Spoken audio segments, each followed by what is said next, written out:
So it's day 8 of the competition, and today really felt like a wild ride day. Do you want to talk at all about what specifically about today? Well, what were your thoughts on today? Today felt like much more dangerous to me. That we had our final elimination. It was down to 4 pieces, and we consciously decided, or I did, to up the competition and make it a little more intense, and not to spend as much time processing, but to go into strict time limits and to move through it very quickly and brutally in a way. And I think it produced the results, in a sense, we were looking for, which is that there was a lot of upset. And when there was a tie in the judging, I called for a zing, pow, boing match to solve it, and all the contestants and performers said no, and I got really annoyed that they were all saying no to my idea. So then I said, then a dance-off, and they said no again, and then I just overrode them, and I said a dance-off, and it's starting now. And so there was an amazing dance-off between Mickey and Mantra. And then I wanted everybody to vote based on that, but they didn't want to vote. So I got more annoyed that they weren't listening to me. And then they agreed to vote if we did it anonymously, so we all closed our eyes and voted. And then there was another tie between Mickey and Mantra. And so then I just decided to have the 3 guest judges make the decision. And they did an anonymous vote. It was 2-1. So it was a very close day. Then there was a lot of upset about the way that I handled that and the way that I brought it all together, and which I totally understand.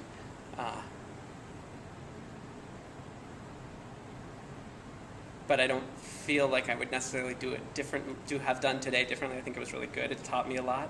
I think it taught me what we need to know for the next stage, which is we have to figure out what's going to happen if there's a tie. When do I, as a director, get to just make a decision?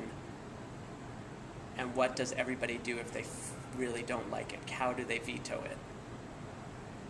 And I think what I learned is that I need to take a little more time with it and not panic about time, and maybe check in with myself or check in with another judge to get the space to figure out if there's something that we haven't planned for that I have to make a decision about that's very intense. Consequences in terms of emotions.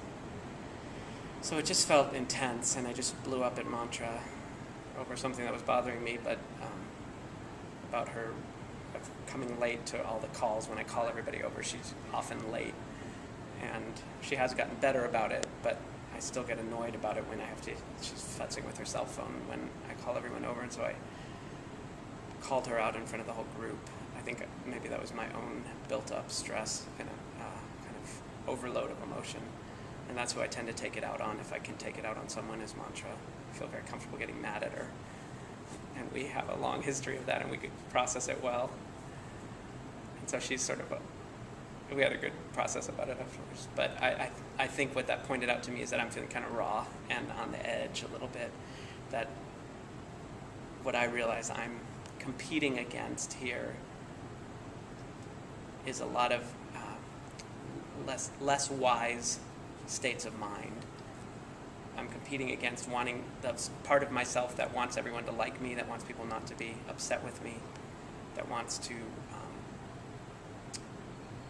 have everybody feeling good, and that somehow validates me if everyone's feeling good about the process.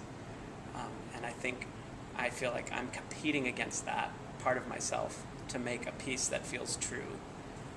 And it might mean that in the piece that feels true, people are not happy. People are not feeling good all the time. I might make some bad decisions. People might not like the whole piece. But I feel like that's always what I'm up against. And this piece in particular, the particular challenge, I feel, is that there's going to be more than the usual amount of anger directed at me, and I don't feel comfortable with anger, and so I've kind of dug my own grave here. But I feel like that's what it's about. I basically created the situation for me to work on this. And here we go. All right. Well, thanks, Eric. Sure. This is Eric Kupers, and this is day 8 of Don't Suck.